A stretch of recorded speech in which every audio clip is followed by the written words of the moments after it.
केंद्रीय मंत्री स्मृति ईरानी जी ने एक निहायत ही निम्न स्तरीय ओछा वक्तव्य दिया। आप महिला और बाल विकास मंत्रालय की मंत्री है ना स्मृति जी, मेरा आपसे एक सवाल है। आप लखीमपुर के चीरहरण पर चुप रहती हैं, आप शाहजहांपुर के यौन शोषण पर चुप रहती हैं, आप हाथरस में गुड़िया को रात को जला दिया जाता है मिट्टी का तेल डालकर, आप चुप रहती हैं। लेकिन आपके बगल में बैठा हुआ भारतीय जनता पार्टी का सांसद एक महिला सांसद को, एक महिला विधायक को वैशाली की नगर वधू वेश्या बुलाता है और आप चुप रहती हैं।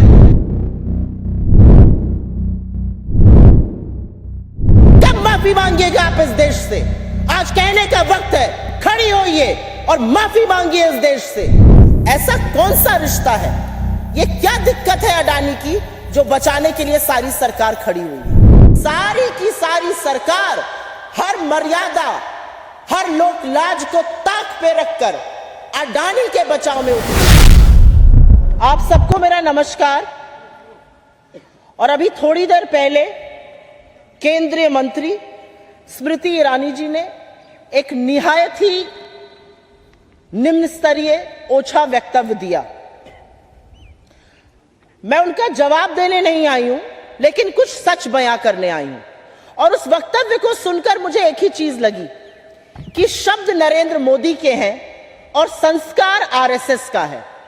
और वो शब्द है झूठ बोलो, लगातार झूठ बोलो और झूठ फैलाओ, दुष्प्रचार करो।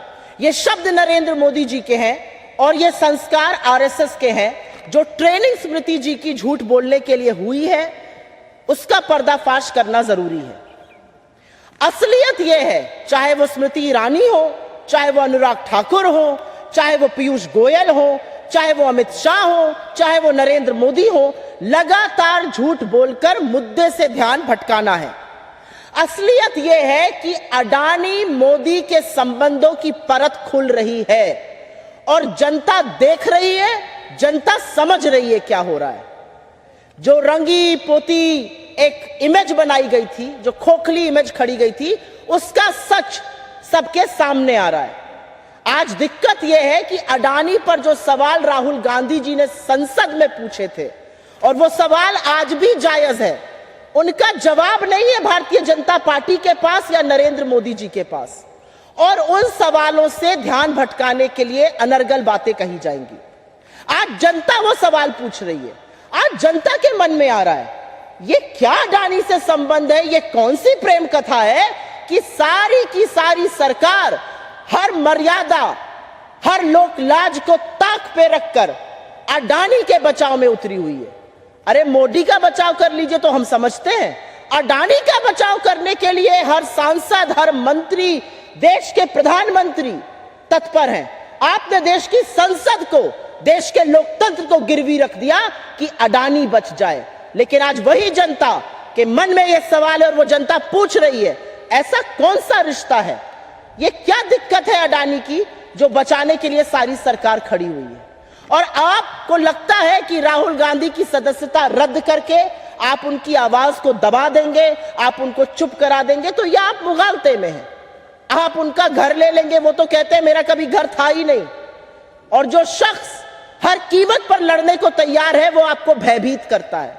उनके वक्तव्य में मुझे डर नजर आया, उनके वक्तव्य में मुझे बौखलाहट नजर आई, उनके वक्तव्य में मुझे घबराहट नजर आई कि ये क्या, इतना कुछ करने के बाद भी अडानी के संबंधों पर दर परत खुलती जा रही है, कलई खुलती जा रही है, सच सामने आता जा रहा है। आपकी अडानी पर चुप्पी, आपका संरक्षण, आपकी एजेंसियों का जो बिल्कुल चुप मौन रहना है अडानी पर, वो सारी जनता समझ और देख रही है। लेकिन स्मृति ईरानी जी से मेरे कुछ सवाल हैं और वो सवाल लाजमी है। एक महिला मंत्री है, महिला बाल विकास मंत्रालय की मंत्री है, मजबूत नेता है भारतीय जनता पार्टी की। आप विक्टिम कार्ड क्यों खेलती हैं? You are not a victim. आप किसी तरह से विक्टिम नहीं है। आप एक सशक्त महिला है, आप मंत्री हैं, सांसद हैं, आपसे ज्यादा मजबूत कौन है? आप विक्टिम कार्ड क्यों खेलती हैं? क्योंकि विक्टिम तो वो महिला है जो 400 रुपए का सिलेंडर आज 1200 पर ले रही है। विक्टिम वो महिला है जो आटे पर जीएसटी दे रही है। विक्टिम वो महिला है जो सरसों का तेल 90 पर था, आज 200 पर खरीद रही है। विक्टिम वो लोग हैं। आप महिला और बाल विकास मंत्रालय की मंत्री है ना स्मृति जी, मेरा आपसे एक सवाल है। आप लखीमपुर के चीरहरण पर चुप रहती हैं, आप शाहजहांपुर के यौन शोषण पर चुप रहती हैं, आप हाथरस में गुड़िया को रात को जला दिया जाता है मिट्टी का तेल डालकर, आप चुप रहती हैं। लेकिन आपके बगल में बैठा हुआ भारतीय जनता पार्टी का सांसद एक महिला सांसद को, एक महिला विधायक को वैशाली की नगरवधु वेश्या बुलाता है और आप चुप रहती हैं। कब माफी मांगिएगा आप इस देश से? आज कहने का वक्त है, खड़ी होइए और माफी मांगिए इस देश से। महिला बाल विकास मंत्रालय की मंत्री हैं आप, यह आपकी नैतिकता है? आपके बगल में बैठा हुआ सांसद, भाजपा का सांसद, एक महिला सांसद और एक महिला विधायक को वैश्या कहता है और आपके मुंह से एक शब्द नहीं फूटता है। आप अंकिता ठाकुर पर चुप रहती हैं, आप तमाम ऑन रेप केसेस पर चुप रहती हैं जहां पर आपके लोग संलग्न हैं। लेकिन मैं आपसे सवाल पूछती हूं, संसद में बैठकर संसद की गरिमा को भंग करके, मर्यादा को तार तार करके आपका एक सहयोगी एक महिला सांसद को और एक महिला विधायक के लिए शब्द का प्रयोग करता है जिसको सुनने से पहले इस देश की हर महिला लज्जित होती है। आप चुप रहती हैं। आप विक्टिम नहीं हैं, आप विक्टिम बिल्कुल नहीं है। विक्टिम इस देश की महिलाएं हैं। विक्टिम आज मध्यम वर्ग है जो महंगाई से जूझ रहा है। विक्टिम इस देश का युवा है जिसके पास नौकरी नहीं है। आप विक्टिम कार्ड प्ले करिएगा। आपकी घबराहट और बौखलाहट में मुझे अडानी का बेनकाब होता हुआ सच नजर आता है। मुझे हर कीमत पर अडानी को बचाने की आपकी, आपके प्रधानमंत्री की, आपके मंत्रियों की, आपके सरकार की मंशा और प्रतिबद्धता नजर आती है। लेकिन वो कहते हैं ना कि सच को कितना भी छुपाओ वो और उतनी ही दोगुनी ताकत से उभरता है। सूरज की रोशनी छुप नहीं सकती किसी बादल से, और अडानी का सच आज ये देश समझ रहा है, देख रहा है। आपका सारा तंत्र, आपकी एजेंसियां, आपके लोग और आप खुद लगातार राहुल गांधी जी के पीछे पड़े हुए हैं। वो एक व्यक्ति जो सच बोल रहा है, वो एक व्यक्ति जिसने वाकई में आपको व्यथित करके रख दिया है। मैं पूछना चाहती हूं आपसे, कब अडानी पर बोलिएगा? कब आपकी एजेंसियां जांच करेंगी? अडानी पर यह मौन व्रत क्यों है? 4 ही सवाल तो पूछे अडानी पर। कैसे 609 नंबर से 2 नंबर पर आए? विदेश यात्रा में कहां कहां गए जहां पर उनको कॉन्ट्रैक्ट मिला? एसबीआई और एलआईसी का पैसा क्यों लगाया गया जो पैसा डूब गया? आज पूछना बनता है कि क्या देश की महंगाई, देश की बेरोजगारी, देश की आर्थिक असमानता, महिलाएं, चीन मुद्दा नहीं रह गया है? आप अडानी को बचाने के लिए प्रतिबद्ध हैं और इसलिए बड़े दुख के साथ कहना पड़ता है कि शब्द आज सवेरे नरेंद्र मोदी के थे और ट्रेनिंग आरएसएस की थी। क्योंकि स्मृति ईरानी जी, विक्टिम कार्ड खेलना बंद कर दीजिए। आप विक्टिम नहीं हैं, आप एक सशक्त महिला हैं। अडानी पर जवाब दीजिए। अडानी पर अपनी सरकार को बोलिए जांच कराएं। अडानी पर आपकी चुप्पी लोकतंत्र की हत्या करती है और लगातार हत्या करती है। और मैं अंत में एक बात जरूर कहूंगी, और यह बात कहनी जरूरी। आपको लगता है राहुल गांधी जी चुप हो जाएंगे? जो सवाल सदन में खड़े होकर राहुल जी पूछ रहे थे, वो सवाल आज इस देश का हर व्यक्ति पूछ रहा है। अडानी और आपका रिश्ता क्या है? अडानी पर मोदी चुप क्यों है? अडानी पर जांच कब होगी? और अडानी को बचाने के लिए सारी सरकार क्यों तुली हुई है? I will very briefly make a statement in English on this. I heard India's Union Minister Smriti Irani earlier today, and I heard her make a very irresponsible statement against my leadership, against Rahul Gandhi ji. She named the Congress Parliamentary Party President Mrs. Sonia Gandhi. And I only want to say one thing. I saw a lot of fear in her eyes. I saw her desperation to save Adani. I saw her desperation and her government's commitment to save Adani. I only want to say one thing. The questions that Mr. Gandhi asked in Parliament on Adani is a question that every single Indian citizen is asking. Why is the government hell-bent on protecting Adani? What is your commitment to Mr. Adani? What is your commitment to this, to your agencies? Why are you not getting Mr. Adani's allegations probed? These are very valid questions, and I only want to say one thing to Smriti Irani. You are an extremely powerful woman. You are a cabinet minister. Don't play the victim card. The victims in this country are the middle class, the poor, the farmers, the unemployed. The victims in this country are homemakers who are being suppressed to buy gas cylinders at 1,200 rupees, who are now buying oil at 200, who are now paying 100 rupees for petrol. So stop playing the victim card and start answering the questions that we are raising on Adani. None of your efforts to deflect attention away from Adani is being successful. What you tried to do essentially was to murder democracy by disqualifying Rahul Gandhi. But in his disqualification, you have forced the entire nation to ask that one question. Why is Mr. Modi hell-bent, committed to protect Adani? That's the only question that matters. अगर आपके कोई सवाल है तो उसका जवाब मैं दे सकती हूँ. This is an absolutely internal matter of the country, but if you are going to kill democracy in broad daylight, yes, the world is watching. Can we stop? Can we put something on people's eyes? क्या हम लोगों की आंख पे पट्टी बांध दें? पट्टी नरेंद्र मोदी जी ने बांधी हुई है अडानी पर. दुनिया तो देखेगी क्या हो रहा है इस देश में. हमारा बिल्कुल उससे कोई लेना देना नहीं है. जो दुनिया देख रही है वो ये देश देख रहा है. आपको क्या लगता है हम दुनिया की आंखों पर जाके पट्टी बांध देंगे? क्या दुनिया नहीं देख रही कि भारत का जो सबसे प्रखर, सबसे प्रमुख, सबसे मजबूत विपक्ष की आवाज है, उसको आपने कुचल दिया, करने का प्रयास किया है. आपने उनकी सदस्यता रद्द कर दी. और किस मसले पर करी और किन आक्षेपों के पीछे आप छुप रहे हैं? क्या दुनिया नहीं देख रही है ये? क्या देश नहीं देख रहा है? आपकी सारी पोल पट्टी, आपके चेहरे का वो नकाब उतर चुका है और ये देश आज पूछ रहा है अडानी और आपके संबंध क्या है.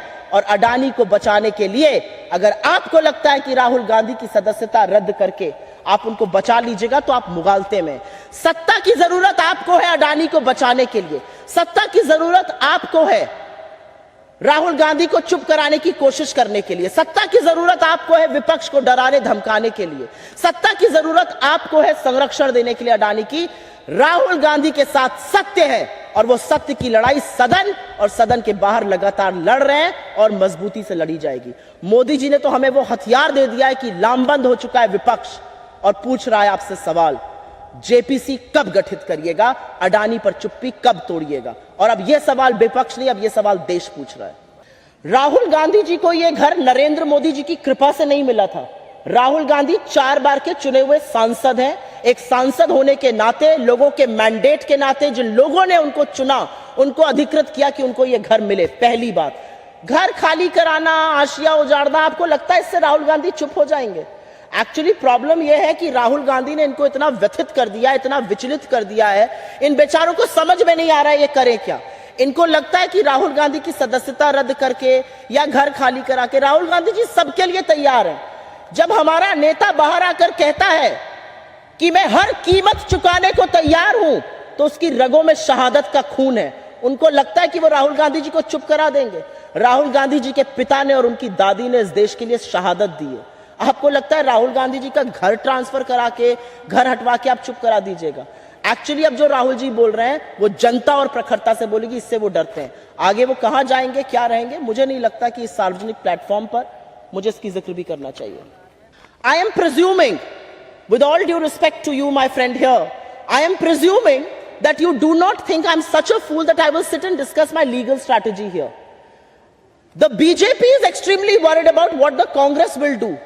For the last 96 hours, every BJP minister, every BJP MP has given statements to the effect, what should our legal strategy be? Thank you very much, but no thank you. Focus on unemployment, focus on Adani, focus on price rise, focus on China, focus on income inequality. Do not give us legal advice because we don't need it from you. हमारी जो रणनीति होगी legal तौर पर या political तौर पर, उसका जवाब मैं एक प्रेस कॉन्फ्रेंस में तो नहीं दूंगी. और मुझे बहुत शुक्रिया अदा करना है भाजपा की उस मुफ्त सलाह का जो हर मंच से वो दे रहे हैं कि हमारी रणनीति क्या होनी चाहिए लीगल तौर पर. वो हमारे वकील देख रहे हैं. आपकी नसीहत की हमें जरूरत नहीं है. अपना टाइम जाया मत करिए.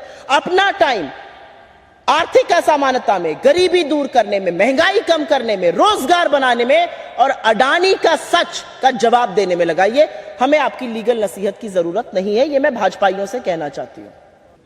It's an absolutely ridiculous statement if at all the BJP is making. I'm presuming what you're mouthing here is what the BJP has said. And you are also quoting them. It's an absolutely ridiculous statement because Rahul Gandhi in UK put Indian democracy at the center stage. Rahul Gandhi in UK said that Indian democracy is a public good. Bharat का लोकतंत्र विश्व के लिए सौगात है. हिंदी और अंग्रेजी में मैंने दोनों भाषाओं में बोल दिया है. उस पर भाजपा को आपत्ति है. उसी पर तो वो वक्तव्य देना चाहते थे. He wrote twice to the speaker. 2 बार उन्होंने स्पीकर को लिखकर परमिशन मांगी, 1 बार मिलकर मांगी. स्पीकर ने कहा मैं आपको बोलने का समय नहीं दे सकता हूं, मेरे साथ एक कप चाय पी लीजिए. बोलने क्यों नहीं दिया गया? 16 मार्च को राहुल जी ने एक प्रेस कॉन्फ्रेंस करी थी AICC के मुख्यालय से और उन्होंने कहा था if Indian democracy was functioning, अगर भारत का लोकतंत्र काम कर रहा है तो मुझे बोलने का चांस मिलेगा, बोलने का मौका मिलेगा. 8 दिन बाद बोलने का मौका नहीं मिलता, उनकी सदस्यता रद्द कर दी जाती है. आपको लगता है भारत का लोकतंत्र सजग है, सजीव है, चल रहा है और ये दुनिया नहीं देखेगी, ये देश नहीं देख रहा है. दुनिया क्या देख रही है उससे हमें मतलब नहीं है रत्ती भर का. जो देश देख रहा है मैं उसकी आपसे बात कर रही हूं. हमारा लोकतंत्र तब कमजोर होता है जब विपक्ष की सबसे मजबूत आवाज को दबाने का प्रयास किया जाता है. हमारा लोकतंत्र तब कमजोर होता है जब लामबंद होकर विपक्ष आपसे जेपीसी की मांग करता है और सरकार सदन नहीं चलने देती है. यह कमजोर होते हुए लोकतंत्र का प्रतीक है, परिचायक है. लेकिन मैं अपने नेता की बात को कोट करूंगी. This is our problem, this is an internal problem, this is an Indian problem and we will find the solutions within. ये हमारी समस्या है, अंदरूनी समस्या है, भारतीय समस्या है और इसका निवारण और समाधान हम खोजेंगे. अगर उनके यहां ट्रांसलेटर्स की कमी है, आपके माध्यम से मैं ये बोल देती हूं, हमसे ट्रांसलेशन करा लें क्योंकि ट्रांसलेशन में भी हाथ तंग नजर आता है. बहुत बहुत धन्यवाद.